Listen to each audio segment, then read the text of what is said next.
नमस्कार, जय हिंद, वंदे मातरम। एक बार फिर से आपका बहुत बहुत स्वागत है हमारे YouTube चैनल JRP किंग के अंदर। आपको बता दें कि लोकसभा चुनाव का बिगुल बज चुका और महामुकाबला अब की बार 2024 में देखने को मिल सकता है।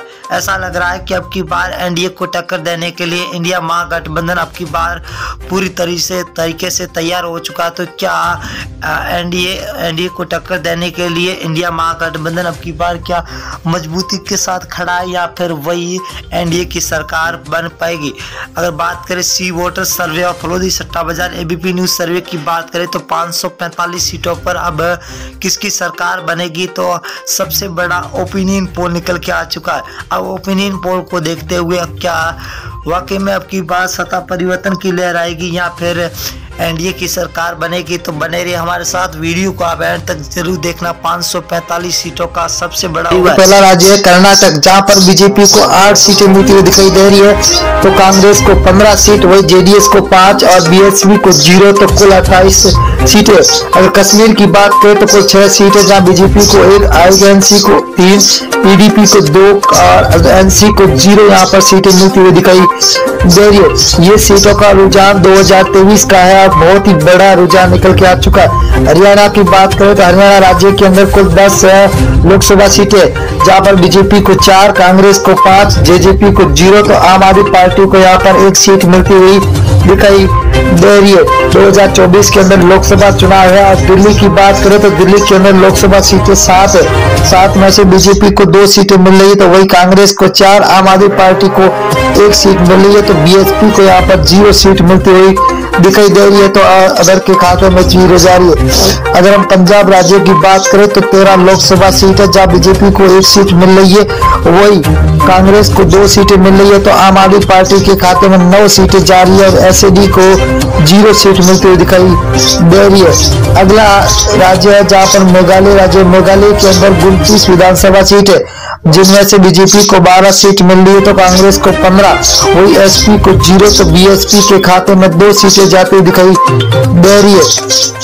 अगला राज्य झारखंड, झारखंड की बात करें दोस्तों तो यहाँ पर 19 लोकसभा सीटें, जहाँ बीजेपी को 6 मिल रही है, तो वही कांग्रेस के खाते में 8 सीटें जा रही है, तो जेएमएम के खाते में 5 सीटें जा रही है, तो आरजेडी के खाते में 0 सीट मिलती हुई दिखाई दे रही है। आंध्र प्रदेश राज्य की बात करें तो यहाँ पर लोकसभा सीटें 25 है, 25 में से बीजेपी को 8, वही कांग्रेस को 4, तो वाईआरएस को 10 और टीडीपी को 3 सीटें मिलती हुई दिखाई दे रही है, तो अदर के खाते में 0 सीट मिलती हुई दिखाई दे रही है। उड़ीसा की बात करें तो उड़ीसा के अंदर लोकसभा सीटें 21 है, 21 में से बीजेपी को 6 सीट, वही कांग्रेस को 9, बीजेडी को 6 सीट और एनसी को 0 सीट मिलती हुई दिखाई दे रही है। बहुत ही तगड़ा महाओपिनियन पोल निकल के आ चुका है। तमिलनाडु की बात करें तो यहाँ पर कुल 39 लोकसभा सीट है, जब बीजेपी को 4, तो कांग्रेस को 5, डीएमके को 15, एएलए को 15 सीटें मिलती हुई दिखाई दे रही है, तो 0 खाते में जा रही है अदर के। अगर अब बिहार राज्य की बात करें तो कुल 40 लोकसभा सीट है, जहाँ बीजेपी को 12 सीट मिल रही है, तो वही कांग्रेस को 5 सीट, आरजेडी को 15, तो जेडीयू को 8 सीटें मिलती हुई दिखाई दे रही है, तो अदर के खाते में 0 सीट मिलती हुई दिखाई दे रही है। अगला है राजस्थान, राजस्थान के अंदर कुल लोकसभा सीट है 25 में से बीजेपी को 10 सीट है, तो कांग्रेस को 14 सीट, वही आरएलपी के खाते में 1 सीट जा रही है, तो आम आदमी पार्टी को यहाँ पर 0 सीट पर संतोष होना पड़ रहा है, तो अंदर खाते में 0 सीट। उत्तर प्रदेश की बात करें तो कुल 80 विधानसभा सीटें है, जहाँ बीजेपी को 32, वही कांग्रेस के खाते में 14, एसपीए के खाते में 27, बीएसपी को 2 सीटें, वही अदर के खाते में 5 सीटें जाती हुई दिखाई दे रही है।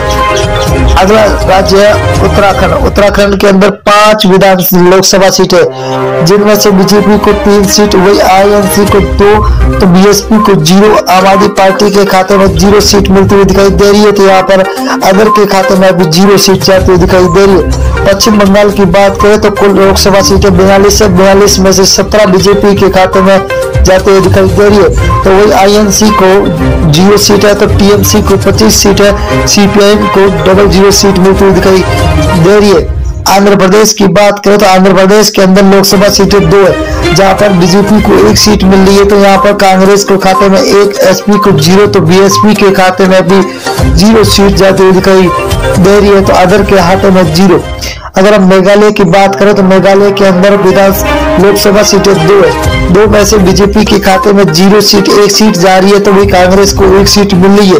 तो एसपी को 0, तो बीएसपी के खाते में भी 0 सीट जाती हुई दिखाई दे रही है।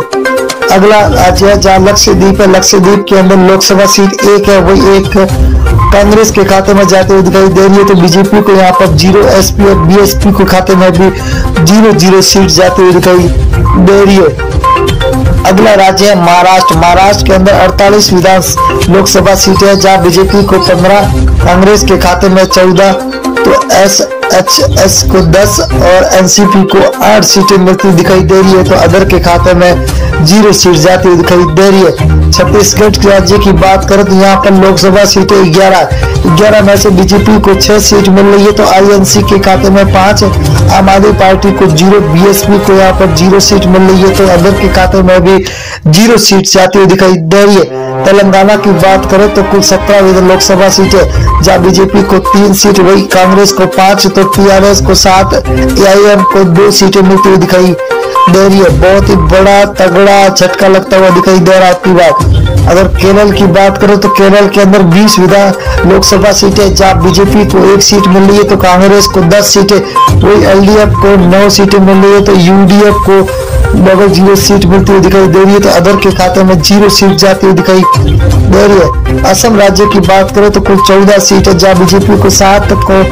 कांग्रेस को 6, एआईयू को 3 और अदर के खाते में 0 सीट जाती हुई दिखाई दे रही है। बहुत ही बड़ा तगड़ा झटका सभी को मिलता हुआ दिखा। गुजरात की बात करें तो कुल 26 लोकसभा, जब बीजेपी को 12, कांग्रेस को 6, तो आम आदमी पार्टी को 8, बीएसपी के खाते में 0 सीट जा रही है। तो अदर के खाते में भी